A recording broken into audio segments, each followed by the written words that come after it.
Hi, folks. Welcome back to Mindful Metal Jacket. I am your host, Joe List. Some people hate the intros. Some people just hate me. Some people hate themselves.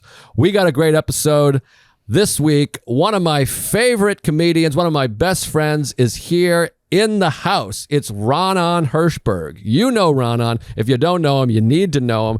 He had a great podcast for many years called Joe and Raanan Talk Movies. He's got two great specials.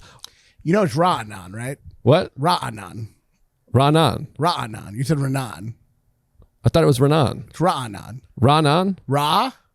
Ra? You said you're one of my best friends. Raanan. Raanan? Yeah, that's Is it an extra syllable? Raanan? I've been holding it for 3 years now. Raanan is here. That's it. And no, it's Raanan. Raanan Hershberg. He's got two specials, Jokes from the Underground, and what's the other bullshit? Downhill Ever Since. Downhill Ever Since. Absolutely hilarious. Underrated comedian. Don't say I'm underrated. Why not? Underrated is a way to be like, compliment someone while also showing they're doing badly.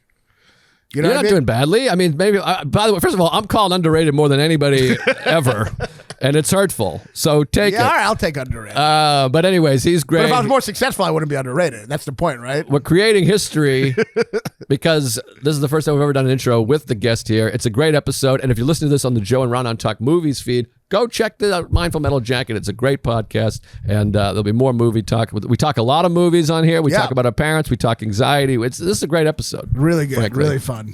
So enjoy it. Enjoy and join the Patreon, and so make sure you subscribe, tell a friend, spread the word. Get on that Patreon.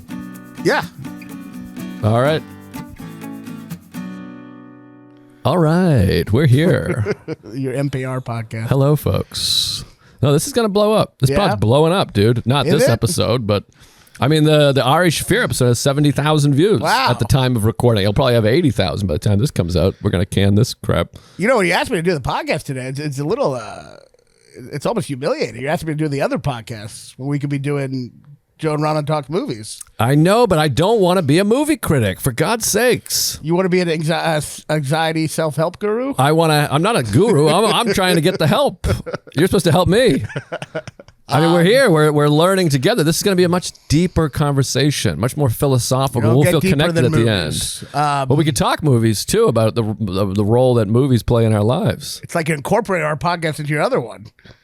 I mean, film is always going to be deeply incorporated in our lives. It's like the baby in the womb with the twin who eats the other twin. Don't you see what I mean, though? I can't just be on here criticizing films. It's embarrassing. Why? Just because, like... Because they're artists. I'm not going to sit and turn on a person going, Joe List special sucks. And, I watch it and go, what the fuck special did you ever do, you fuck? And then I'm here like, Tarantino, I don't know about this guy. But we've talked, you're not posting on fucking Quentin Tarantino's, you're not texting him going, you fucking suck. That's true. But also, if somebody sends me a link and goes, hey, this guy's shitting on you, I'm like, that guy sucks. Fuck that guy. Yeah, well, as someone who's friends with Tarantino met him, I did feel a little when he asked about the movie podcast. I was like a little worried because it was just like, you had just been saying his movies suck. And he's like, what's the episode called? And I'm like, it was like called like Tarantino's overrated or something. And I'm like episode 79. Don't look at the title. I know. I thought you were gonna hand that to me. You just did like a weird. It got so close. But we can talk about our love for film, the role film has played in our mental health. Because as I get older, I like it. As I get older, I realize I get so emotional from movies. Not just emotional, but could you keep clanging that? Sorry, I'm just making sure it's not on the end. Sorry. This is a curve on the wrist. Should I put my feet like this? Sounds like you're like calling the dinner bell. But now I watch movies that aren't even emotional to me, but I get emotional because I realize they were such great escape from such a painful childhood. It really, and I watch movies with my dad, and what was I watching recently? Oh, the new Linklater movie. Did you watch it yet? Apollo 10.5? No. Oh, it's a beautiful film. See, I don't mind reviewing movies I love. Right. It's a great film, and it'll really take you back to childhood. But I also remember... It's a cartoon, right? It's animated. Did it take 72 years? Did he still do it No. No. That movie's great. You don't like Boyhood? No, I love Boyhood. Boyhood's incredible and also makes me emotional. But 10.5 is about a kid. It's like him fantasizing. The kid has a dream that the space program needs a kid to go up to fit in all the things, and they choose him. Oh, wow. But then it's like, before he goes to the moon, it's like a flashback to like the year 1969, and it's really nostalgic, and it's really so well executed. I gotta check it out. It's really incredible. I'm getting teary-eyed just hearing about it. It's beautiful, and it reminded me of my father because he grew up in those. They're almost the same age, and also I remember going to see Apollo 13 at like the Bridgewater Cinema, and I was 13 at the time. My dad and I went, and it was my dad's favorite movie, and it's such an emotional movie, and you're driving back and about being like fathers, the moon and the thing. 3 fathers in space, I guess so. It's not really about fathers. No, Jack Swigert famously is not. He's a bachelor. Well, someone's a father. Yeah, it's not really about fatherhood at all. But we were father and son. We would go to the movies all the time together, and then or we would rent movies. That's what we had, was the bond of film. Well, the Apollo 13, that's like, I'm pretty sure that was like one of the summer blockbusters, right? I'm sure. It was, I remember that was my dad, my family. Jurassic Park, Independence Day, Apollo 13. Watching those in theaters is just an incredible like experience. Yeah. Yeah, and it's those are those special nights, because life in general, and we're lucky to live cool lives where we're traveling all the time. We're doing shows or something fun. But life as a kid is a bummer in so many ways. You can't really do a lot of the things you want to do. Someone's kind of micromanaging you. At least I was. Or even as like a latchkey kid, you're just by yourself a lot. Yeah, but what you get, so you have no freedom, but what you do get to even it out is going to the movies is the most intense experience of your life. It's so exciting. And now so you special. watch a movie, you're just like watching a Marvel movie with your dick out, jacking off at a Times Square theater. You don't give a shit. Well, you're looking at your phone half the time. People are talking. Hi there, folks. It's Joe List here. This week's episode of Mindful Metal Jacket is brought to you by Betterhelp. I love Betterhelp. I love therapy. You know how much I love therapy. We talk about it on this show all the time. Therapy changed my life. It saved my life. I went to a therapist as a child. I went in my 20s. I've been going now to the same therapist for many years. He's often talked about Alan Lefkowitz. You can get yourself a great therapist. One of the best ways to do that is through BetterHelp. Therapy can help you figure out what's holding you back so you can stop working against yourself. Start moving forward, working the problem with a professional. BetterHelp's online therapy is incredible. You can talk to a licensed therapist through video chat, by phone, or even by message. Getting the help you need has never been easier. I absolutely cannot recommend therapy enough. You need it. If you're listening to this show, if you're a fan of mine, I can tell you right now, you need therapy, for the love of Pete. Just take a quick quiz. That's hard to say. Quick quiz to get matched with a licensed therapist. If you ever need to switch therapists, you can change anytime for no additional charge, no questions asked. Make your brain your friend with BetterHelp. Visit betterhelp.com/metal today to get 10% off your first month. That's BetterHelp, HELP.com/metal, METAL, betterhelp.com/metal. And speaking of good therapy, laughter is the best medicine. This week's guest, Raanan Hershberg, my friend, my neighbor. You can probably hear me recording this. He's shooting his brand new special, October 23rd, 8 and 10 p.m. Go to comedycellar.com for tickets. Go see it. Raanan is one of the best comics there is. You know that. I hope you know that. So go check him out. Go get your tickets in New York City. Be part of comedy history. Do it. Back to the show. But back in the day, the two things that were the most exciting in my life as a kid, going to restaurants and go to movies. Both of the things I could care less about anymore. But I used to get so like, oh, we're going to go to a restaurant as a family. We're going to see a movie. I was so fucking excited. And now I'm like a fucking zombie. I'm dead inside. I need someone to die just to have one tear, Well, we have to get back to that. We have to fight against it, because I've been feeling, I was talking this yesterday with Sarah. I went to we're recording this months in advance or whatever, but the U.S. Open is in town. This might be out long enough that the U.S. Open has come back. But I went Monday night, and then I went yesterday. I've been to 2 of the 3 sessions so far. I'm a bit obsessive.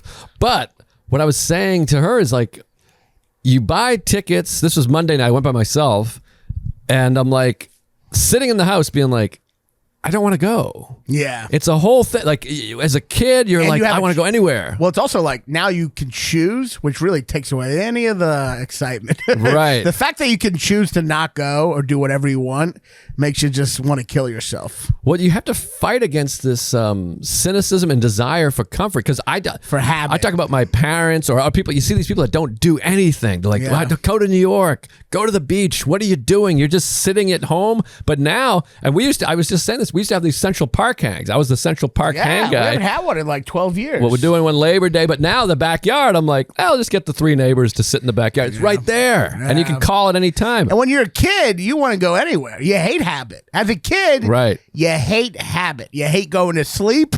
As an adult, that's all you want to do is just sleep, But like as a kid, you hate habit. You want to go out. And that's an exciting place to be. And as an adult, you start to attach yourself to habit, and you don't like it, but you need it. It's the easiest thing to do, and you can't break free. And it sucks. I mean, like, the child is the father of man. The wisdom of the child, the excitement of wanting to experience new things, it's like you lose that. Right. And you have to like work hard to get that back. And it sucks. It's so hard to break out of fucking shit now. Well, especially because it's like we're so busy and we all feel busier than we ever have because the phone is just going all the time. So every few minutes is a new text or an email or a fucking Instagram, whatever it is. But so I went to the Open and I'm sitting there, I'm dreading because I'm like, oh, I could watch this on the couch, order food. I don't have to interact with anybody. I don't have to worry about a shooting or it's crowded. Yeah. And then literally, so I go to the Open. It's great. I enjoy it. And it ends at like 11:15. I'm like, all right, nice and early. I'm going to get out of here. And I looked and it said like 47 minutes train and 18 minutes car. And I was like, the train's going to be packed. So I was like, I'm going to go take a lift. I got the money. I walk 20 minutes to the lift. There's literally 1,000 people there.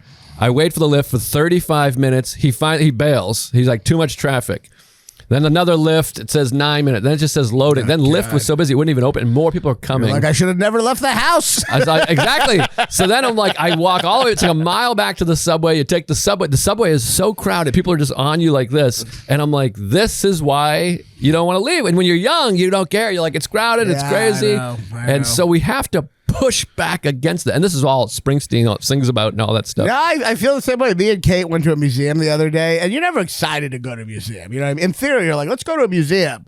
But then I'm like, I'm going to go to a museum and pretend I like art. You know what I mean? But then it's like a work to get there. But I'm like, I know once I'm there, I'll like it. Yeah. But you take this fucking subway, then the line is like so long in there. There's all these tourists, and it's just so awful. And you got to take a shit, and there's a long line, and you have to like, they check your bag in case you're deciding to blow up the building, which you could do at the entrance, by the way. You don't have to wait to get in there. That's a good point. The bomb search is unnecessary. Look at it. What? It's a bomb. I'm going to blow it up right now. What's the fucking waiting to get to the third floor? Who cares? You know, but like all this shit. And then finally you're looking at a Van Gogh and you're like, I get it, kind of. And then it's worth it. Well, you got to do things. Right. But it's as a kid, and here's maybe the difference.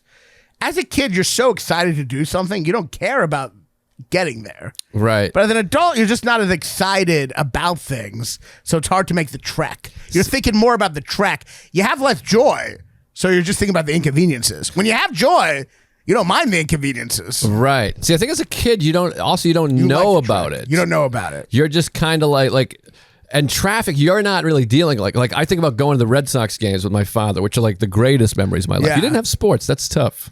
Well, I had sports. I mean, I watched my dad and my brother watch sports. I wasn't involved, but yeah, I had sports that I wasn't involved in. Well, like we would go to the Red Sox, and it would be like twice a year would go, and that was like the most special thing. Yeah. You'd look forward to it for weeks and be like, oh my God. And then to me, it was like, we're going into the city. Yeah. Holy shit, the buildings, the action. And it was so, and I remember even as a kid, I would get to the game and immediately think it was going too fast. I was like, it's almost over. Wow. Like, and it would be a 3.5 hour game. I'm like, the fifth inning already. You thought baseball was going too fast. I know, exactly. That's insane. And I would just be like, I would hope for extra innings or like a tie game. I was like, please. Like, this is only 4.5 hours? But it's funny, I still have anxiety when I go to a tennis match, which is even longer.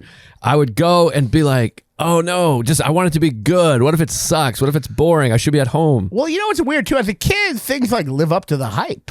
Right. I think that's the big difference. As an adult, like most things are like, oh, this doesn't live up to the hype. And you learn that over and over again. So when you do something, you're like, yeah, it's probably not going to live up to the hype. But as a kid, you're like, I did it.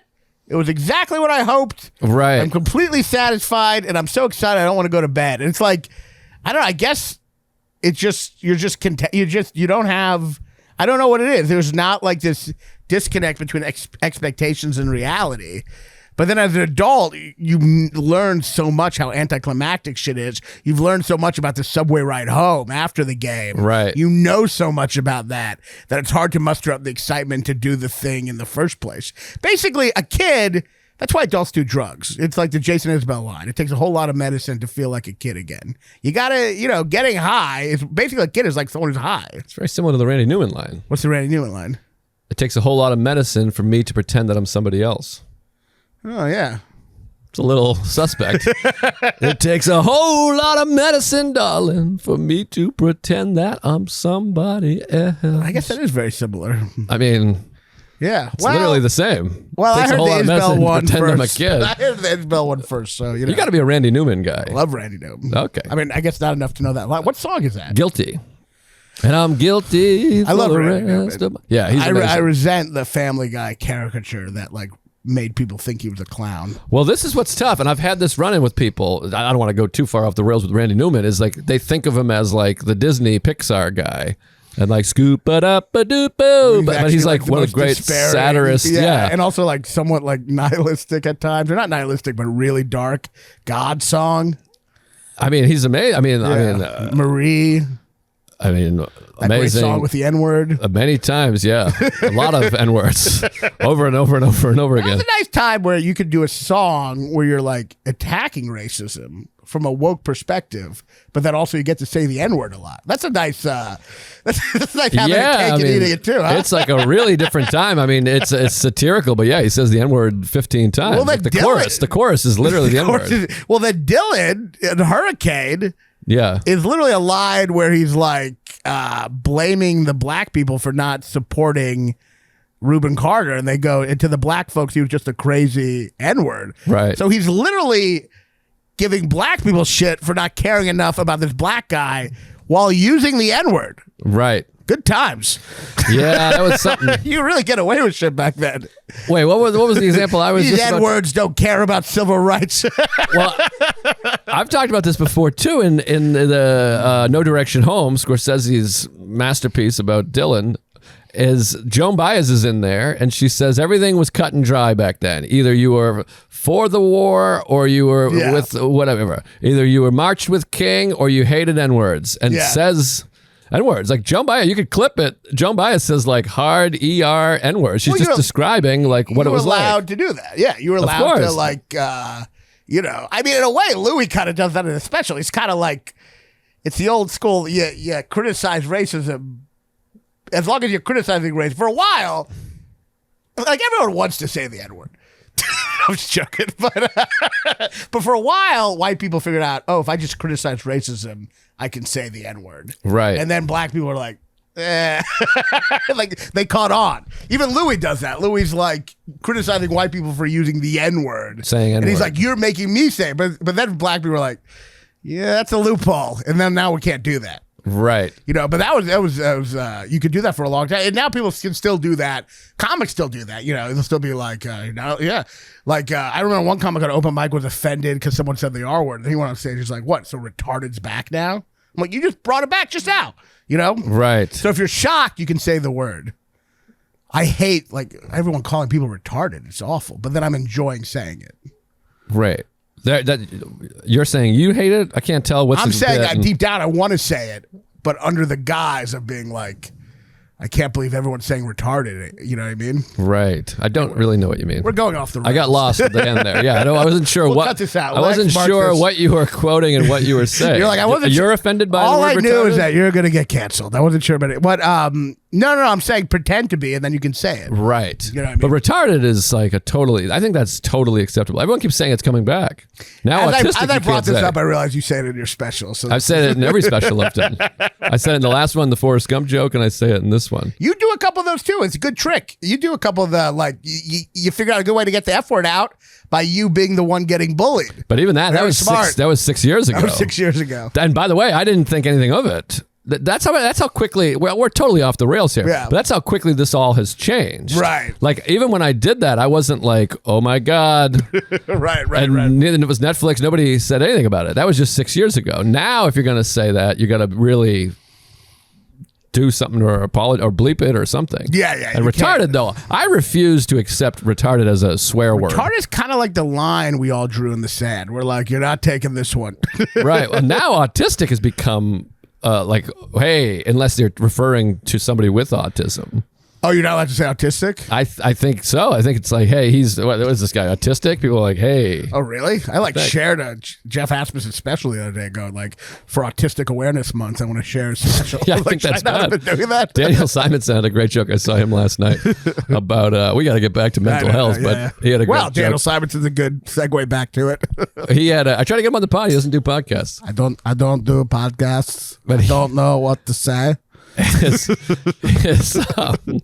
His bit was about the lady that called him autistic, and he's like, I'm actually not autistic, and he goes, a lot of comedians nowadays are claiming they're autistic. I'm the only comedian who's actually not autistic. It's really funny because there are many non-autistic comedians that are just throwing out there that they're autistic. Oh yeah, I would almost say all of them. Yes. Anyone who's been an asshole in the past is now autistic. Yeah, right. It used to be like, what is it, the forgiveness step in AA? Now it's the I'm autistic step. You just come out as autistic. Right. Anyways, that was we'll put all that on the Patreon. But anyway, wait, what were we talking about? Mental health. Going to film, not wanting to do things. Oh, right. But anyways, my point is you have to fight against those things because also, that's what I was going to say. When you're a kid, you're not dealing with the traffic as much too. Like my father would drive in the city, and this is something I always wonder. The other thing, you're not controlling it. I'm in the passenger seat. Go, whoa, my dad's probably like, where are we going to park? He's probably tense. His heart rate's up. Well, that's what I always wonder. I want to look back, and you might say, why don't you ask your dad? Well, it's complicated. Trust me, I know you well enough to never ask why. But I want to know, I'm like, when I was a kid, this is what's so interesting to me. I know what you're going to say. Was he excited, or was he bummed? Was he stressed? Was he apathetic? Like, because I was like, 3 more days, we're going to Fenway, 2 more days, tomorrow. And I'm like, was my dad like, ooh, I'm taking my son to the ball game? It doesn't feel that way. But also, was he dreading it? Was he like, fuck, I gotta take my son? Great question, because you think back on those memories, and those are great memories for you, and you assume they were also great memories for him. But then you're like, wait a minute, he's older than I am now, and I want to kill myself now. So, like, what is the fucking? But I also can't wait to take my son to a ball game. I think it's like, I think probably on some level, because you are right. I think a big part of it is. It's what we talked about. When you don't control things, you don't have independence, which honestly can lead to much more pleasure because you're not thinking about that shit. You know what I mean? So I would say my guess is he's definitely bummed out at times, but trying really hard to live vicariously through your feeling. You know what I mean? Yeah. And hoping he can. But then also the red light and someone's like, fuck you, asshole. And he's like losing it. I think you're having that feeling most of the time, even though that's an illusion too. The fact that we're happy that whole time, we forget that we're probably crying and, as a kid, you cry and forget it like 12 seconds later. Well, I was talking about, I didn't cry at the Red Sox game ever, but I mean, I was shit your pants. But I was thinking, like I said earlier, like it's going by too fast. Oh my God, I have school tomorrow. Because that's the other thing too. He had to work. He had to be up at 7 a.m., put on a tie, and drive to work. So he's probably like, fucking A, I hope this game ends. Yeah, I mean, that's the thing. I think maybe there's a couple moments where he's like, all right, that was worth it for like a second. Right. He had it for a second, what you had for most of the time. But I don't picture him talking with his buddy on a couch right now being like, woo, that was the best. No, he's talking about the time his father took him to the fucking, I don't know that his father took him to any War games. Or whatever. Right. Hanging or whatever they did in Boston. Now, do you talk to your dad about if he had fun when you were a kid? Did you guys do things? What'd you guys do? I mean, we did the movies, and I remember we trips and stuff. I mean, I remember that very fondly. I mean, like, I don't talk. I mean, my dad and me aren't like. I've been trying to do this joke, which is bumming people out on stage. You know how you have something that's like personal, but like it's like of course. I'm like, my dad doesn't like the phone, which is fine, but as a result, he's just not in my life. Right. Like I see him once or twice a year, but he doesn't like the phone. Same. Like he's gonna be on his deathbed. I'm gonna be like, I wish I knew you better. And he's like, yeah, with the AirPods, I just couldn't figure it out. And it's like, that's really just makes everyone sad. But I'm like, that is how I feel. Like, if you don't like the phone, you're just not really in my life that much, No, it's really hard. And they know that stat. By the time you're 18, you've spent 95% of the time you're going to spend with your parents. What? Wow, well, think about that makes sense. I mean, think about it. You're spending whatever it is. I mean, the first 4 or 5 years of your life, you're spending 20 hours a day with them, whatever. And then you're living in the relationship. You're living in the same house. Yeah, basically done. It's like now. It's like how often you see your parents? Like a month out of the year, maybe.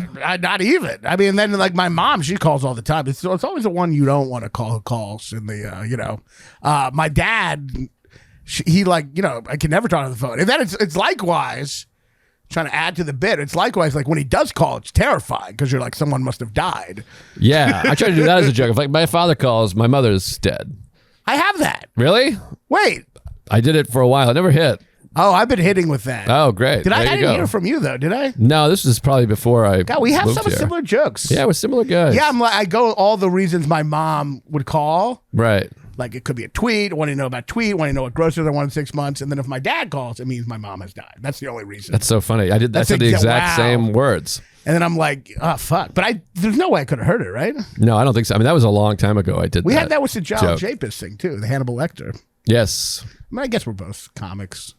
Yeah, I guess. I mean, if you're watching movies, I mean, to me, it's like crazy that every comedian didn't have the bit Hannibal the Cannibal. I know. It was just that's why I dropped it. I was like, this is ridiculous. Of course, someone's going to have this. But no one did.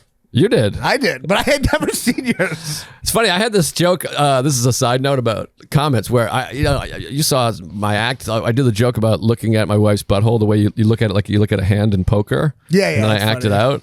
And then I said, I'll check. And then people were like, you missed a big opportunity to say, I'm all in.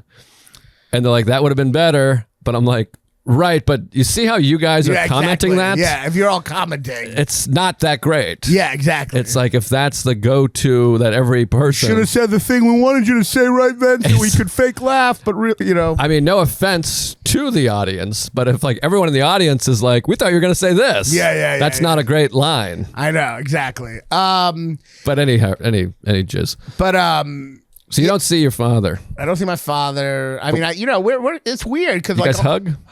Yeah, we hug. It's all on the surface. It's all pretty good. Sorry, I interrupted. It's all good. He's supportive. My dad's it's a weird guy. He's like very warm in some ways, and he's very like. My dad's the opposite of me. He's very grateful about life. Yeah, you have no gratitude. I have no gratitude. He is all gratitude. I have none. Like I'm just a horrible, resentful, bitter person. Absolutely. And my dad, first of all, every restaurant he's ever been to, it could be the shittiest restaurant, is the greatest restaurant ever. He's like, it was delicious. It was so good. The food. Every trip, he's just like, whenever we go on a trip, he's just like, look how beautiful it is. He just says that. He's one of those guys who just says, look how beautiful it is everywhere you go. That's beautiful. He's like, look how beautiful. It's gorgeous. I swear to God, he had a family text the other day that was just, we have like this corny group text, which I don't ever text on. Right. And they just post videos of stuff. And my sister posted a video in Alaska. They have cranes that migrate in the, that all kind of gather in this area. And she had a footage of the cranes flying away. And my dad was in Alaska. And literally he just texted the group chat, goodbye, beautiful cranes. Goodbye. What a lovely summer. That sounds amazing. Your dad sounds better than you. He is better than me. That's a big problem. He's better than me. And he's a tennis guy? Is he watching the tournament? That's the other thing he said. My tennis knee is getting better. I should be playing soon again. I like how you insist on doing this impression that no one's ever met or heard of. So it's like you're probably nailing it, but everyone's like, why is he talking like that? You would like my dad way more than me. He loves tennis. You mean I would like him more than you like him, or I would like him more than I like you? Both. Yeah, he's a tennis guy. He should come to the Open. Why don't you fly him out? He would do it. He plays tennis. tennis is his like mistress. Like he doesn't cheat on my wife. Does he know but you he just live? Plays tennis all the time. Does he know you live in the same town yeah, as but like he the doesn't best like me tournament? that much. You know what I mean? Like, he could blow you off and go. He should go. I mean, it's right down the street. That's actually a good point. I wonder why he hasn't. You should invite him next year. You should text him and say, hey, my next parents year. have never visited me in New York in 7 years. How about this? Your parents live 3,000 miles away. Mine live 200 miles away. And they've never come? My niece is moving to college Saturday. My mother's not coming. My dad is coming down in the morning and heading back that night. I swear to God. So they never come to New York? No. My parents have come here. I've lived here for 16 years. They came when I did Letterman. They came for my wedding. They came when my appendix exploded, and they came when my girlfriend left me, and I thought I was going to kill myself. Oh. So four visits, 16 years. They live 220 miles away. Yeah, that's true. It's a 4-hour car ride. It's also like the greatest city in the world. I mean, it's like... But do they go anywhere? Yeah, they go places. They go places? Yeah. They're not like, could it be even more insulting if they're like gallivanting around Europe? No, they don't go to Europe, but they go to Maine. They go around. Do they just not like New York, or just not like? They don't. I think it's the city. It's like we were talking about. It's the city. I think it's a lot of like it's a lot of traffic. It's a lot of minorities. It's a lot of bridge. My mother doesn't like bridges. It's crowded. They also don't like. It's expensive. They don't like stay. They won't stay here, even though I have a fully furnished apartment. They don't like staying at anybody's home. Yeah, it's also tough too. Like my parents are old now. It's like, I mean, they can be in New York, but it's hard. Like, it's weird. It's like, it's hard to imagine old people coming here. It just seems like chaotic. And then you see old people here. You're like, I don't know how but you'll see like a 98-year-old woman carrying like 4 grocery bags, smoking a cigarette. And you're like, I guess you have to be here to be like that. I mean, you can do it. I mean, Sarah's mother's 72. She comes and stays for a week. She sleeps on her daughter's from your perspective couch. Of course, yeah. I mean, Canner's parents are always here. They're walking around, and it's also like, oh, sorry. No, go. I was just going to say, that relationship Canner has with his dad, I have the opposite of that completely. And that's what I feel, and you probably do too. That's what I feel like. I mean, Canner's dad is almost a little, like, they're like friends. They're like buddy. They'll wrestle and shit. They're like doing jokes about him getting it up the ass. It was crazy. Maybe that's a little too extreme. Right. But my parents don't even know I've had sex. Like, it's like the exact opposite. Nobody's sure. No one knows. I mean, it's like the exact opposite. I don't have any of that. Like, you know what it is, my family? They're warm, but they're super like sexually like repressed. You know what I mean? I don't know, but maybe that's the way families are. Yeah, I think so. You don't want to talk sex with your kids. Although, I mean, I do my act. My parents come and stuff. It's like, I think because we don't talk about sex, I talk about it in my act to get out of it. And then my mom's like, what's pegging? You know what I mean? But like, it's, oh, jeez. Yeah, I know. So but your mother knows you've had a dick in your ass? Not a dick. Well, whatever. It's not a dick. A fake dick. Oh, whatever. What's the difference? Fake dick, vagina? It's all gross. I guess. I mean, it's a different thing. I mean, your parents knowing that you've had guess my mom vaginal intercourse is one thing. A woman put on a strap on and fucked me in the asshole. Yeah. Yeah. That's something. Well, she's probably proud. You're living your truth or whatever. But no, I see like Canner and his dad. I mean, it's crazy. I would always, because Canner and I were so close, like he'd call and just tell him a story and then be like, all right, love you. I don't have that at all. That's insane. That's the sad thing about my parents. My mom asked me how I'm doing. I'm like, I'm all right. I can't tell anything to her. The reason I can't tell anything to her, I can tell a little more to I could be more open to my dad, but he doesn't talk to me. My mom, I can't be as open because she treats me like a child. So any story I tell, her response will be to like turn it into like a learning lesson. So it's like, I can't like, if I tell her something that happened bad in my career, she'll just be like, well, you know, when I taught, you just got to keep on going and get yourself back up. But that's sweet. That's amazing. That's magical. That's good parenting. It gets old. I'm sure it gets old, but she's like... if you've never had it, I see how. Yeah. No, that's unbelievable. She's like, let me relate to this the way I'm able to relate and try to help her. I don't know if you're an asshole, but that's ideal. That's ideal parenting. Well, that reminds me of when I was a kid and this happened to me, and so you got to persevere through that. I guess you just hate whatever you have, but like you get that so much, you want them to just talk to you like, oh, that sympathizes without giving like advice like you're a child. It gets old, trust me. Yeah. All right, well, trust me, getting literally nothing also sucks. I mean, that sounds nice to me. But yeah, everything gets old, I guess. And literally everything gets old. Yeah, but I will say this, like, it is weird now with so I don't have this. So my connection with my parents it's good. It's not bad. It's not like yours sounds like if there was child protective services, but for emotional issues. Yeah, like they should come and be like, but like it's so crazy to me though. I mean, and this is what I'm dealing with in this moment, and I should stop talking about it on podcasts because I'm sure it'll just get back to them. But maybe that's good. But it's like it's wild to me that my father. My mother's not coming. My father is coming here and didn't think, why don't I spend a couple extra days, 12 extra hours? Why don't I come down Friday? Yeah, that's crazy. That's insane. And I was like, and I had expressed like, oh, this will be great. You'll come down. We'll go to the Mets game Friday. I'll take you to a ball game. And that'll be great. And then Sunday we'll have breakfast. Also, by the way, they're just dropping off their granddaughter and turning around and leaving, which is what happened with me when I moved here. My father and cousin, my sister drove, dropped me off, unpacked, and then just took off. And no, like, let's have dinner. And I guess the issue is you can't be like, why don't you stay a couple hours? Like, what if you told him that? What would he say? I've already said to them, and they're like, yeah, I know, we got to, it's all this, it was cheaper. What do they say? It's just a lot going on. It was cheap. I know. It's, it's frustrating, but we'll come back. We'll come another time. Stuff like that. Yeah. Which all of it, I'm like, okay, well. We'll come back in 22 years if we're still alive.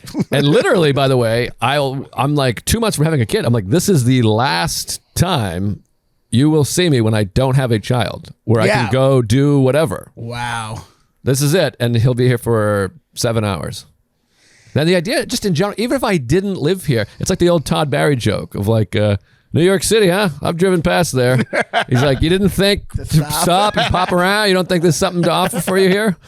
Do you think, like, do you think there's the kind of parents who are just like, well, we raised you, we fed you, that's the main job?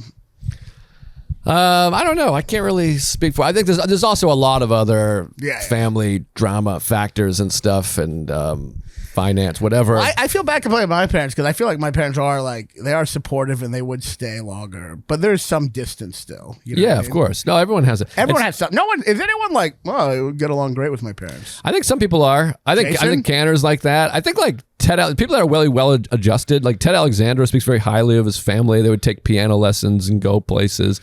I think some families you don't notice because I think we're friends with less of them. Yeah. Because we meet so many comedians and fucking alcoholic maniacs. Well, you know what I feel, but you probably feel the same way. Like, these guys who post about their mother on like Mother's Day or whatever. Yeah. And they're like, my mom's my best friend. I love her. And I'm like, in my head, I'm just like, you're not a man. But like, is that just like they have like healthy relationships? Yeah, I think so. And I was talking about this recently. Like it now on Mother's Day and Father's Day, I actually get like sad because I see all these people posting, and I'm like, my parents would be like embarrassed by this, and that doesn't even like cross my mind to do that. Yeah, the idea of like, but isn't that crazy that like for us, that's like anathema. For us, like we would never even think about doing something, right? Yeah. But like, is that fucked up on our part? Alan would probably be like, well, why can't you do that? What's wrong with that? No, he hates my parents. Well, he'd be like, that'd be insane. But also, they're not doing that for me. They're not doing that on my birthday. They're not like, happy birthday to the fucking greatest living comedian. You think those kids who post that are the people we know? You think their parents are doing it for them? Is that what it is? My mom doesn't even know how to work Instagram. I'm not saying necessarily they do that, but they call and go, my baby, oh my God, or whatever. Oh, they have something there. I'm feeling bad that I didn't but I'm just not receiving what I got. Well, anything with parents, children, to me, the parents have dictated it. They've started when you were a baby. Great point. Because I'm feeling guilty. They raised you. So whatever feeling you have, that disconnect is not on you. Yeah. It's on them. They're the parents. When I was about to do Corden, my mom was like, she's got his name wrong. And then she was like, I hear you're doing James Gordon. And they're like, I'd come, but what if you got bumped? And then I don't want to have the flight. You know what I mean? The name wrong is whatever. That's just her trying to connect. Yeah. But yeah, that's tough. Because the idea behind that is then I would just be stuck there with you. I mean, that's like the idea behind that. But they're dealing with what we talked about earlier. It's exactly what we were talking about, that not wanting to go anywhere. They're like, I got to go through a flight. It's going to be traffic. I got to figure out a hotel. But here's the fucked up thing. I actually didn't want them to come. Well, that's something too. I mean, I feel similarly when I did the Tonight Show. I put it on them. I was like, you guys can come. And then they said they didn't. I'm like, okay, great. I would rather them just watch footage of me.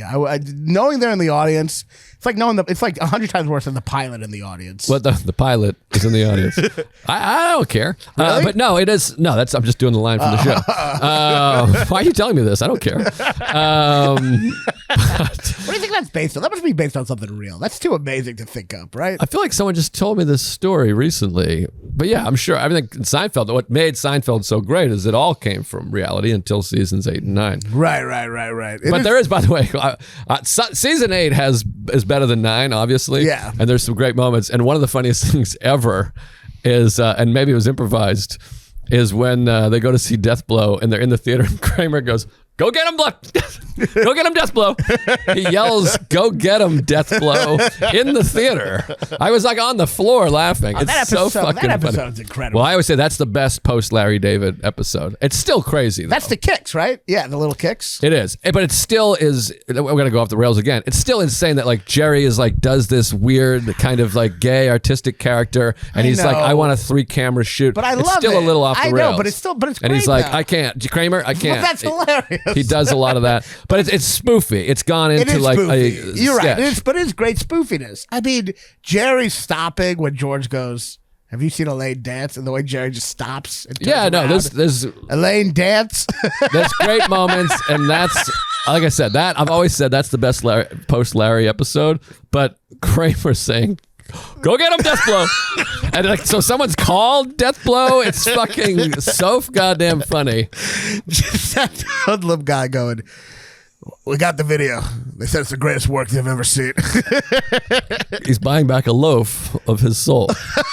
And then Kramer turning with the camera when he's filming it and he's laughing, so and he bad. turns and looks at the guy with the camera, and then he looks down at the Jerry's popcorn. criticizing it. What are you doing? It's pretty great. It's pretty But good. anyway, yeah, I mean that's the thing. I don't like my parents at shows. I remember my parents came once, and I'm on stage. I just hear my mom whispering to my dad. It like 4th row back, just "What are shrooms?" And I like hear it out loud. And after that, I was like, "You all have to sit at the farthest seat back, like always against the wall in the back." You know? That's right. My parents are pretty good with shows, but my parents, they have a hard time for whatever reason. I think they enjoy it. They come, they laugh. My whole family, the entirety of my family, is not able, and this happens a lot with people. I don't understand how people don't know this, but maybe it happens so often. When you go to a show afterwards, you go, "Great show, great job." Yeah. Absolutely hilarious. It seems like so easy to me, but people come to shows and then they just walk away. It's extremely rude to not. If you do like an hour and people don't say like "great job" afterwards, I find that like extremely rude, right? Well, that was one time. The only time I've ever seen Louis like really angry and like snap was a person came to the show. It was in Boston, and he got them passes, and they came backstage and just sort of didn't say anything. I think that's... And like asked some questions, and he was like, if someone gets you tickets to something, you say, "Thank you, great job, did he say show that to was them? great." No, he didn't say that to them. It was afterwards, like in the car. He was like, "That is fucking insane." It is. Even with comics, I did a show recently in like a city, and there was like local comics there that I knew from back in the day. And I did an hour, and afterwards they didn't say anything. They just started like talking about other shit to me. And I'm like, that's rude, right? I felt like insecure. Like if someone watches you do an hour and doesn't say anything, you feel like really insecure, don't you? I've had a member of my family say, "The people in our section were laughing." Oh, God. And I'm like, all right. Do they think they're not supposed to laugh? Like they're not part of it? I don't know if they think they're not supposed to say "great job," if they think it's gay, if it's hard. I don't understand. It seems very easy to just be like, fantastic. I used to, even if you don't mean it. I don't give a shit. Lie. I don't care. My parents, I used to get so mad. Like after shows, they would be like, "It was good, a little too loud." They just say that right away. I'm like, it's brutal, you know. I think I would really love your parents. Yeah, these people sound incredible. No, the not good job. Like I don't know. I guess we're babies. If I do an hour and no one says to me afterwards, "good job," I'm like, I start to feel really bad. What else feels that's natural, right? Yeah. It also feels weird to not be like, I'm so proud of you. That's insane. Because I have this now too. Now I'm about to have a child, so all this stuff becomes more like you have a baby, a bun in the oven. I'm like, oh my God, I love you. This is so crazy. And you're like, and I have like nieces and nephews who I'm not even related to, my friends' kids, and they use sentences. I'm like, this is I'm like blown away by how smart you are and how you're so independent now. I'm like, it's like I like feel feelings. Yeah. And these are even my children. And then you're like, I'm doing a show for like 2,000 people. It's sold out for me. Like everyone's like, yeah. I'm like, does any part of you not want to be like, this is crazy? I remember you said you wanted to be a comedian when you were 8. Wow. You mean you're saying, or like yes. to yourself?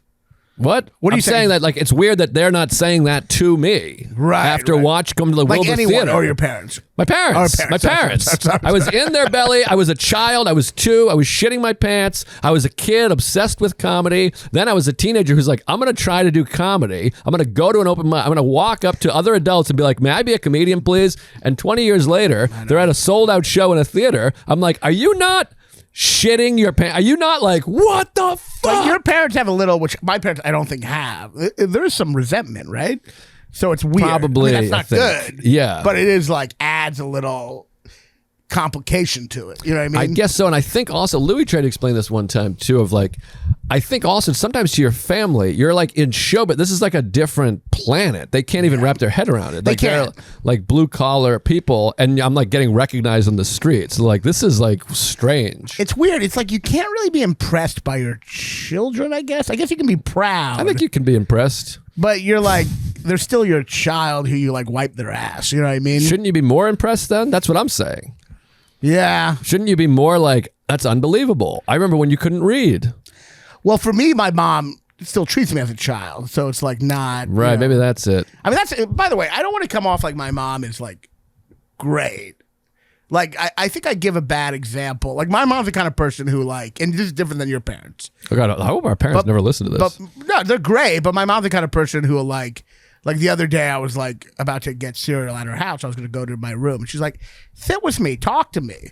All right, so I sit down. Wonderful. And then she goes, "Why are you eating so fast? Slow down." She's telling me as an adult, what speed in which I should eat my food. Right. That's upsetting. Yeah. And then I'm like, this is why I don't want to sit with you. Right.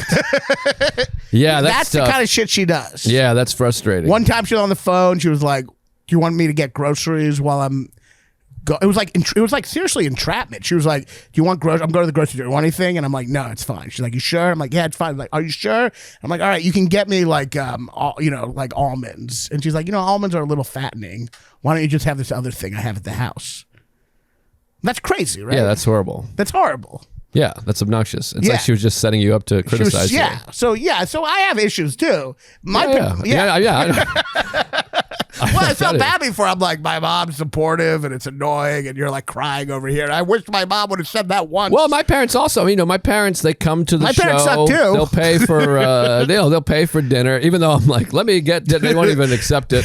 The cards backs down. They're like, it's okay. We'll clean wash the dishes afterwards. But they come to the shows, and they came to the movie, and they come to the shows, and they welcome you, and they're like, what do you want for dinner? Oh, we'll make sure we get that. All the people who know them think they're like great on the surface. Of course, yeah, and they're great for many reasons. I'm just talking about specifically these things of like, it's, I guess, but maybe it's really difficult to be like, I am so proud of you. I mean, there's many things that are difficult in relationships and it becomes hard to say, and I don't know the relationship between parent and child. I don't have a child. Or certainly I don't have an adult child, and never will, because I'm having a child when I'm 61. So my kid will be 8 when I pass away. But it just seems crazy. But this happens all the time. It's so weird to, like, you have an infant and a baby that you're so enamored with. You cry, you smile, you hug them. And then as an adult, you're like, I don't want to deal with this. I can't go down and see him. It's too trafficky. Yeah, it all comes full circle to what we're talking about. Like when you're a kid, you're so excited you don't involve the traffic. Then as an adult, it's so upsetting you won't even see your kid. Yes, or perhaps their grandkid also, to be like, I don't want to deal with the traffic. Weird. You hate well, as Beckett says, habit is a great deadener. It deadens you. It deadens you into this fucking lull, and you can't break free from it. And that's why it's so important to, like, You know, and as Carl Jung says, only once you break your habit do you discover who you really are. You know what I mean? Right. So like, it's like, habit is such an easy, it's like drugs. It's an easy thing to fall into. Habit. It's a drug habit. It's an easy thing to fall into. Right. But you got to put effort in life to get something out of it. Well, that's like the book we both talked about. I had past guest, Judson Brewer, great episode. Judd Brewer wrote the book Unwinding Anxiety, but his whole theory is that anxiety really is just a habit. Yes. It's like this is just a habit you're in to start worrying about something. The brain is always looking to just fucking find something and just repeat it over and over and over again. It's like going to the beach in the summer. I love going to the beach. I love Coney Island, or, you know, I love sitting on a giant ashtray with a bunch of, you know, people. I love it. I love Coney Island, but it's such a bitch to get to the beach. Right. That you never do it. It's like you look at it, you're like, you know, and then you just don't go. Life's a beach. Well, you're really aging yourself with the ashtray, like a sandy ashtray. No, just like it feels like an ashtray. Like there's so much cigarettes there and shit like that. Oh, I thought you meant like the sand. I was like, man, I haven't pictured one of those sand ashtrays since 1985. But like, yeah, you got to put effort in, and as you said, as you get older, as your parents, it's the more you get caught in that habit, the harder it is to break free. And then it's like immersion therapy. Once you start, you obviously get anxious being in New York. Mm-hmm. But once you run away from that, then you're really fucked. Once you run away from that anxiety, then it's so much worse. Yeah, and that's what it's hard. I was like I said, I'm like, I guess I'm repeating myself, but it's like I am like, oh, because I order the same food and I go watch Sunday. I'm like, we'll just go in the backyard. And you have to really actively be like, no, we got to try. And it's a balance. You can't be out all the time. You need a mix of the two. But it is like, I mean, think about, to me, like when you go to Europe or travel, it's such an amazing experience once you're there. One of the greatest things about walking around in Europe or anywhere new is you actually don't feel the need to be on your phone. You literally don't want to. You're like, right. I'm walking somewhere new, the opposite of habit. Everything is so different and exciting. I literally don't want to be on the phone. Right. Here, you try hard not to be on the phone sometimes. But you definitely want to. Traveling, you actually don't want to. It's an incredible experience.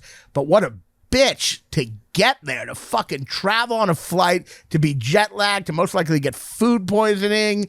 It's just like such a bitch, but it's like an amazing thing. But you got to do it. You gotta do it. And that's the thing to remember too, is that like once you're in these things, you completely lose all that stress. Yes. It's like once you have your bags in the hotel and you leave the hotel in Paris or whatever, you're like, everything is perfect. I love this. Also, when you're here and caught in habit, you're so much easier. Like if you don't do it, if you were to like just wake up one day a little early, like you missed like 30 minutes of sleep, you might be tired all day when you're not doing anything. But in Europe, you can literally miss a day of sleep, but you're so excited. You don't care. Right. It's like habit even makes you more tired and more, you're just bored by your surroundings. So you're so focused on, but literally like, it's weird. Fatigue is kind of subjective. Like, fatigue also has to deal not just with you feeling tired, but that the shit you're looking at is old. If you're tired in fucking Venezuela, it's a whole different story, and it wakes you up, you know? Yeah, you just plow through. A lot of this is like CBT, cognitive behavioral therapy stuff, and just recognizing the feelings. And this is something I've talked about a bunch with like perspective. It's like when you're tired, it's like a negative feeling. If you're at work, like you're saying, you're like, oh my God, I'm so tired. But it's also like, people do fucking heroin and it's a similar feeling. Like you could also be like, whoa, I feel wacky. Like you said, like so I've been completely jet lagged in Europe and been like, man, I feel like trippy. This is cool. And it's the same level of tired back home. And like sometimes you're tired, but you had like, let's say you're like, you can be tired and happy if you did something amazing, you know? Really when people say they're tired, what they mean is they're unhappy. Well, that's interesting because we just had this conversation recently because every time I see you, some CBT to me. Every time I see you, you're tired. And I said you have to just accept that you're a tired person. But really, I'm just saying I'm unhappy. Anytime someone's like, I'm so tired today. I mean, maybe you're tired, but some of that's depression. That's depression. Or anxiety, because anxiety makes you yawn a lot and feel tired. And it's also, if that's the frontal thing, if that's the priority on your list, it means you're not having any other feelings. Right. So every time I'm reaching out to you, it's a cry for help. And you're like, just accept you're depressed. I'm not going to help you. No, I think I respond. We had this debate before. I think I'm responding You are. thoughtfully. Most people say, well, take a nap. That's what the majority of people say. Right. What time did you go to bed? Yeah, you're right. And I'm saying, you're Accept always it. saying this, you got to just accept that, which is the best advice. I mean, acceptance is the answer to all my problems today. Page 417, Alcoholics Anonymous. It is really true. Acceptance is the answer. It's just so hard. It is, and that's because all suffering is resistance to something. Right. It's just going, I'm tired. I don't want to be tired, and I am tired. But if you go, okay, I'm tired, which I'm about to deal with a lot with the baby, but it's like I've had this before too, where you have this realization of like, okay, so I'll just be tired. I've gone through days tired. I've got, like you said, I've gone days not sleeping. When I was drinking, I would go 2 days without sleeping at all, horrible sleep, and be like, right. woo, Exactly. baby, let's go. Well, it's like I think it's Socrates said, like, happiness isn't getting more. Sorry, my Instagram page is just showing me like quotes. I know, it sounds like you're just fucking, my Instagram algorithm is just quotes from like philosophers and shit. Well, that's good. Mine's baseball fights. Though it was funny. There was one by Nietzsche the other day that was like, if you don't have 2/3 of your day to yourself, then you don't have real freedom. And I'm like, you went old and insane with syphilis. It's like, maybe you're not the best. Maybe you need a little more time with other people. Yeah, and like almost every study says that the key to happiness is helping other people and being connected to other people. Yeah, that's the thing about like all of the studies. That's my issue with just a minor digression. My issue with philosophers, you read certain philosophers, you're like, this is really great, but you're like, they all never married, like died alone, sad. You're like, is that the answer? Right. You kind of want the philosophy of a guy who's like, I married my wife. You know, you want the guy at the end of fucking Jerry Maguire. Yeah. I knew you were gonna say that. Happy wife, happy life, whatever the fuck. Yeah. But anyway, what was I talking about? Happiness more, happiness less? Philosophy. Oh, you want to be happy awesome. with less. You know what I mean? Right. Happy with what you already have as opposed to wanting more. Right. We were That's talking the about key, acceptance. Yeah. Acceptance. If you could actually, instead of wanting more, Yes. you could actually look at what you have and be like, this is good. Hedonic adaptation. Yeah. That's what everyone talks about. And yeah, I mean, that's gratitude is so helpful. Gratitude and acceptance, which are the pillars of both Buddhism and Alcoholics Anonymous. But it's like you can take a moment to reflect that everything you have is something that you once would like kill for.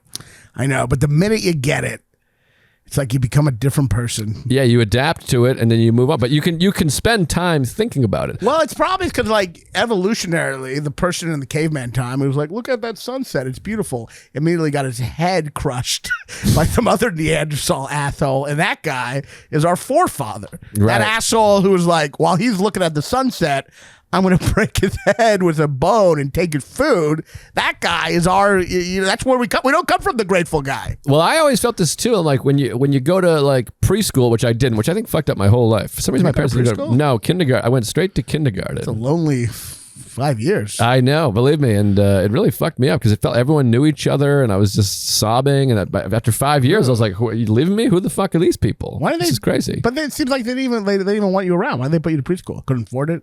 I don't know. Probably money. Yeah, I'm not sure. But anyways, when you're in kindergarten, they're preparing you for elementary school, and elementary school prepares you for middle school, and middle school, high school, and college, and then you got to get a job, and then you're like, well, what am I preparing for? And it does. It feels like so often life feels like something that's going to happen. I know. Like eventually I'll be doing this, but we're in it. We're halfway through it. We're halfway through. Best case scenario. Yes, we could be 99% of the way through it. We have no idea. I know. And I get like... We could die today. I get scared because like I wasn't like... The first half was like... I wasn't like, it was okay. You're whispering into a microphone. I just wasn't... I wasn't the biggest fan, and now I'm worried because it's not like the second half's going to be better. It can be. I guess it can be. Of course, with acceptance and gratitude. Remember that in a relationship? I love my girlfriend stuff, but you ever in a relationship, like you're like at night, you're watching another movie for the 400th time, and then you have sex and go to bed, and you're like, is this it? This is it? Maybe. I mean, that's a pretty good night. That's a pretty good night. I mean, many people listening, I'm sure, are watching a bad movie and not to go to bed alone. Yeah. Although alone's pretty good sometimes. Alone's pretty good sometimes. But it's a good, I mean, we watch, Mike Lee movies and then fucking go to sleep. Yeah, that's fantastic. I guess that's pretty good. That's great. Yeah, you're a professional comedian, artist, living in a beautiful apartment, lots of friends, girlfriend.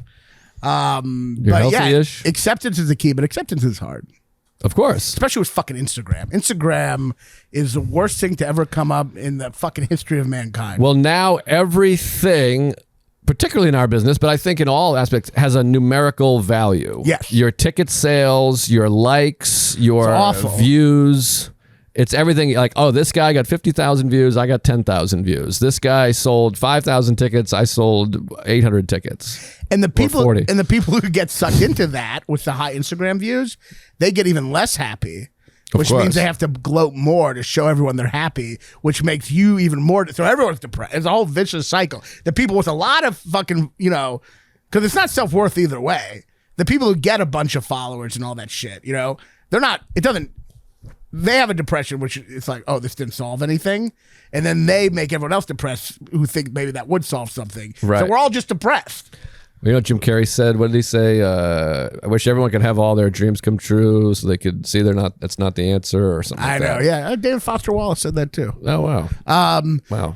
But yeah, I mean... Jim Carrey is the Raanan to my David Foster Wallace. But yeah, it's like...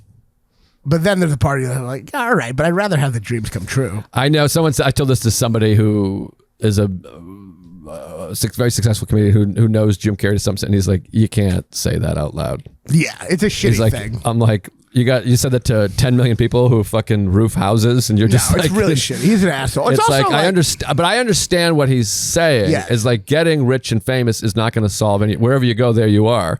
But it's also like you can't just tell everybody in America that your life sucks. It's not going to solve anything, but that's not necessarily mean it's a bad thing either. Right. Like, for instance, I always wanted to do late night. And when you've never done late night, you feel like a virgin who just hasn't had sex. You want that badge. You know what I mean? And then I did late night. And, like, it doesn't help that much, but it helps a little. And I'm grateful. Now it doesn't mean anything. But I'm, like, grateful I did it. Right. You know what I mean? It might not have solved everything, but I'm not like, oh, it means, like, your achievements aren't, like, nothing. They do matter on some level. Of course. Well, then they have to matter in the moment. Yeah. That's why I always say to people when they do late night, it's like you got to enjoy being there, putting on your suit. And I always say to everyone who's doing one is like every comedian would like to trade places with you right now. Right. So try to enjoy that. And then eventually late night ain't going to mean anything compared to like 200,000 followers or something. It already doesn't. It already doesn't. Yeah. No, Reels get more views. And now they're on strike, and so there is no late night. We got to fucking wrap this thing up, for God's sakes. I know. What's the last movie you cried at? Last movie I cried at. Let me think. I watched Once Upon a Time in Hollywood last night. I didn't cry, but boy, do I laugh and love that film. That's great. That last fucking 30 minutes, 45 minutes is really incredible.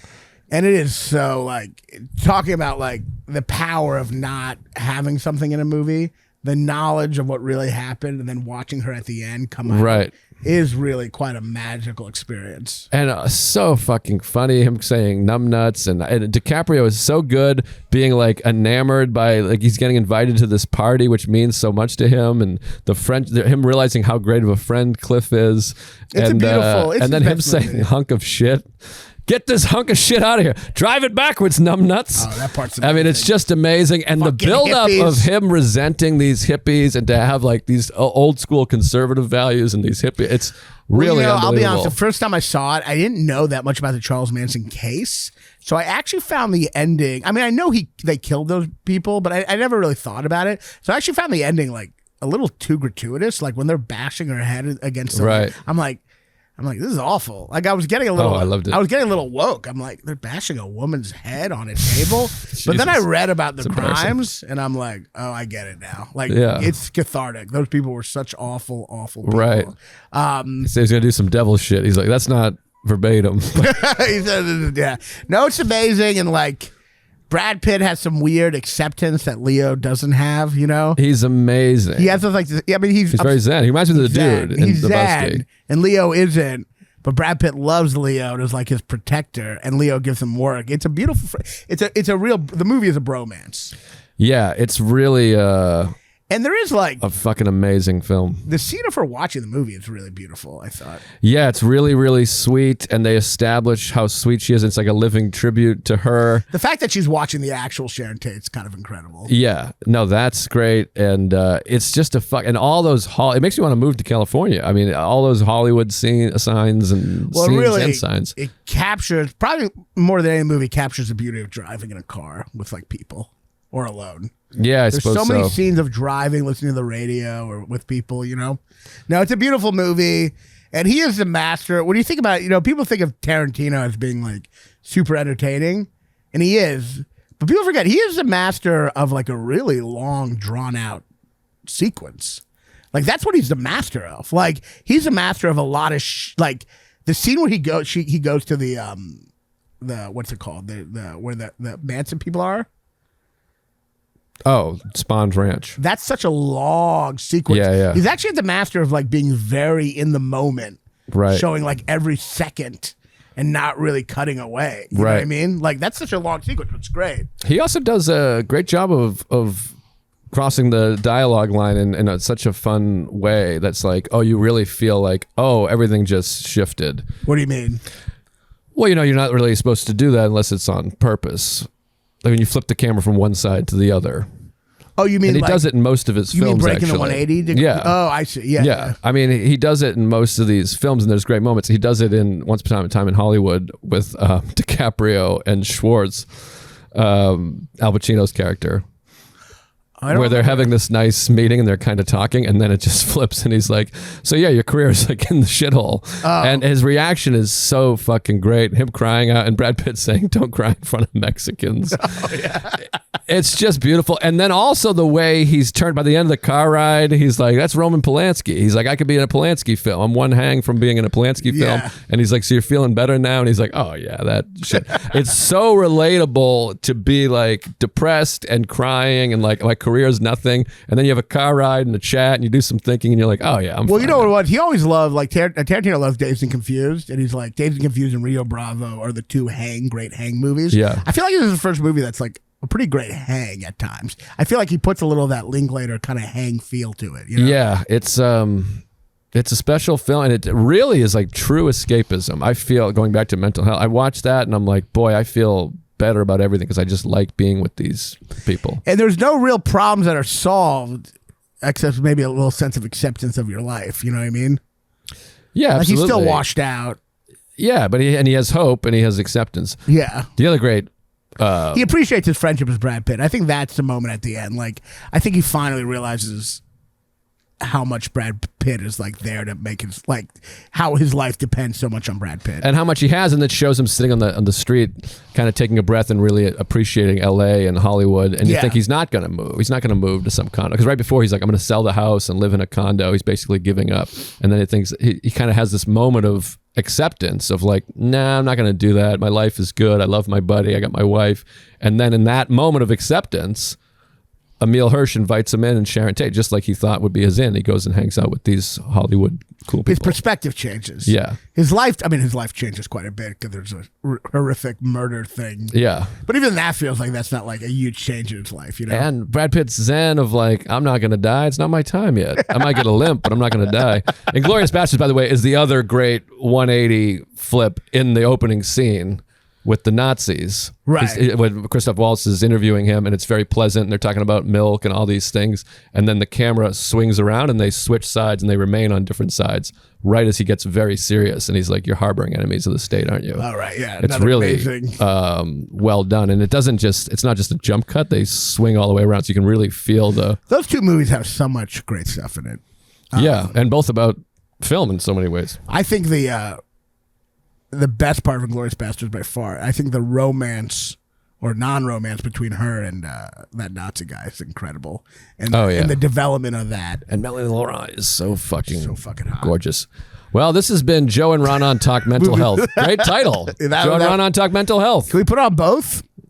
Is it crossover? They're both on my YouTube. I guess it doesn't matter.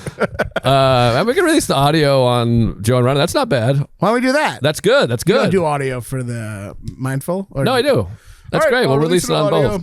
Well, anyways, thanks for having me. Plug your shit, would you? When's this coming out?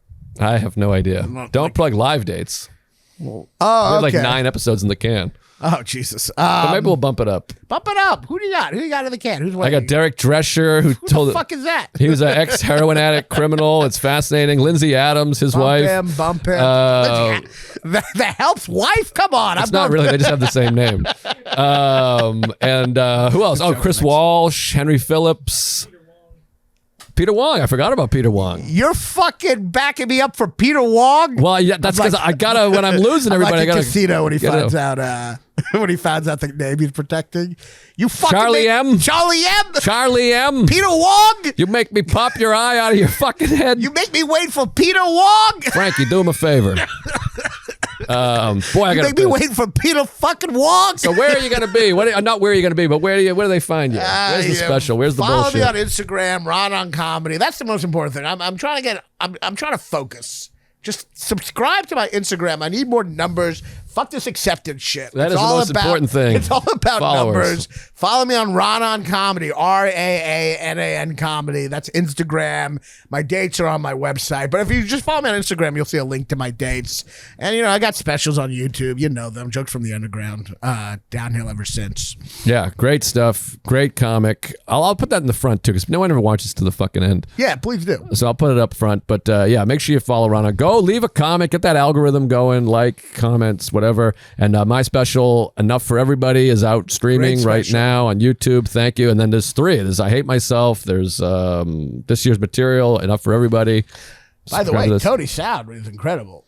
Yeah, Tony's the best. It's like the laughs are incredible. Yeah, Tony's the best, and the album will be out soon. So go do that, and tell a friend about this show. And I always encourage, watch the episodes, listen to the episodes with people you don't know. Don't just come on when we have a heavy hitter like Raanan. Watch the Peter Wong episode and whoever the hell else you've never heard of. And be kind to yourself, be kind to each other, and fart. And most importantly, follow me on Instagram. Yes. Peace.